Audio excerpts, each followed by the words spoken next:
Fearless, uncompromising, visionary. Today we're meeting some of the biggest and baddest talents on the planet, like our next guest, Law Roach. The fashion giant has become a household name, masterminding some of the most legendary red carpet looks of this time period.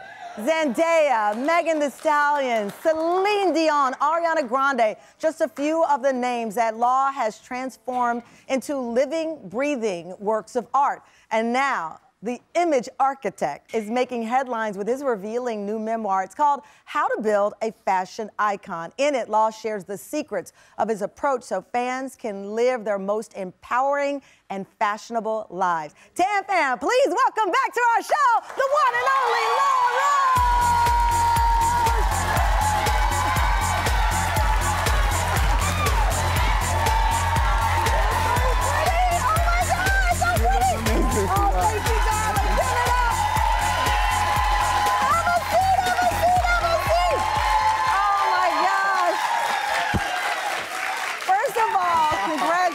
Thank you. Oh my God. Thank you. You look beautiful. Thank you. Hello.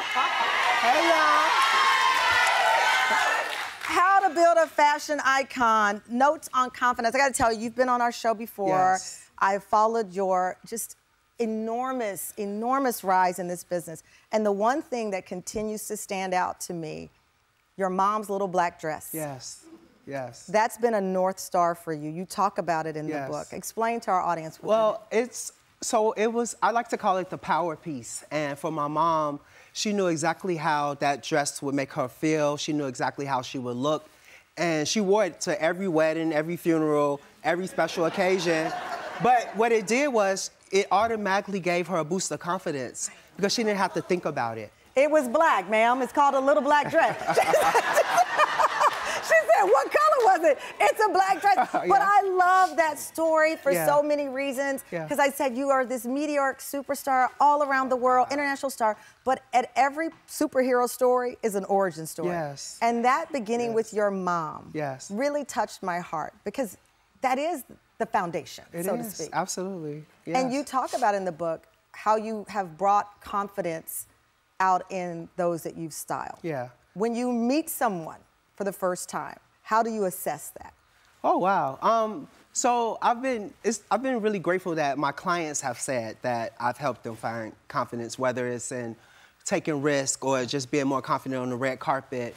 And so by me hearing all these compliments when I started to write the book, I said, I want to give that to the everyday person. Yeah. You know, I want to bottle that up and give it, you know, this small little book, but hopefully people can read it and really help it change their lives because confidence is the key to everything. In the book you say, and I love that, because I think one of the things you talk about beautifully, I mean, we're looking at these gorgeous photos of you. This is $1 million worth of clothes.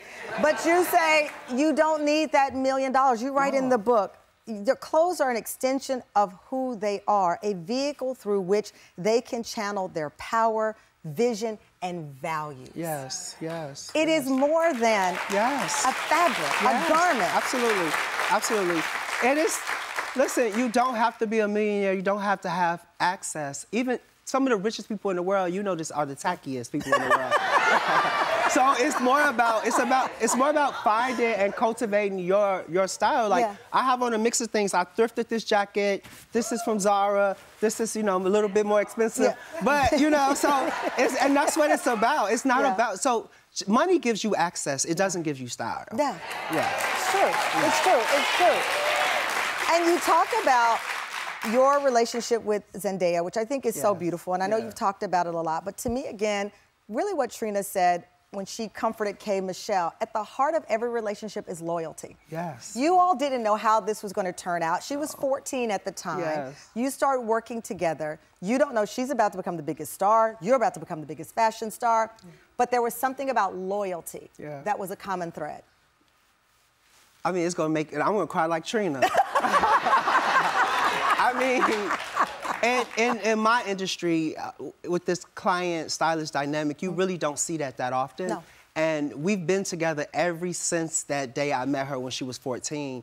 And she's welcomed me on every red carpet, in every boardroom.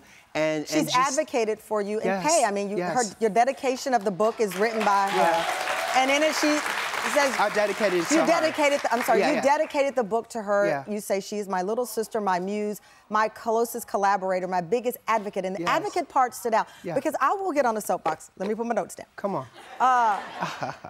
I know how stylists of color, hair, makeup, wardrobe are treated. Yeah. I know how you are shortchanged.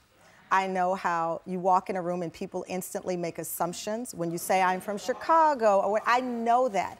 And she has advocated for you, but you've done something as well. Yeah. You then show improved. Yes. Because somebody can advocate all day long, but if you're not good at what you do. Right. So that's why the combination was lethal. But then I became the advocator. And so, like the person who dressed you used to work for me, Harrison. I know. He's one of my fashion shoes. And she looks amazing. You look amazing. Thank you. yeah. And I know that. Yeah. I know that. And I say people of color, but it also happens with women, right? And so when people talk about fashion, and the book is beautifully written, and the confidence is sage advice, but this is the kind of book you can't write if you didn't live it. And you have lived in this space where you had to find your confidence to speak up for yourself. Absolutely. And for others like Harrison, who dressed me so beautifully today. How does that feel now? Because you don't know what the journey is going to present, and now it's presented this opportunity for you. Well, I think I had been in service of people in a certain way for so long. And you know, I just woke up one day and I'm like, I just don't want to do that anymore. I want to figure out how to be of service to people in a different way. And that is me being very outspoken about being paid fairly and everything that stylists go through, and how the job isn't glamorous, and how a lot of stylists are struggling. They're really struggling, and people think they live this glamorous life, and it's like they can barely keep their lights on. And I think the more I talk about that, things will improve, right? Right, and I think that's the thing. Listen, most people are not going to wake up as a stylist, but it's representative of life, right? We see pay inequality with women of all backgrounds. We see it. So when you talk about the world of styling, I think people instantly go, well, look at them. They're in Gucci and they're in this. At the end of the day, it's a job you love. And if you love it, you should be compensated fairly for it. Absolutely. Period. Whatever that job is. Absolutely. Give me my money. Give me my money.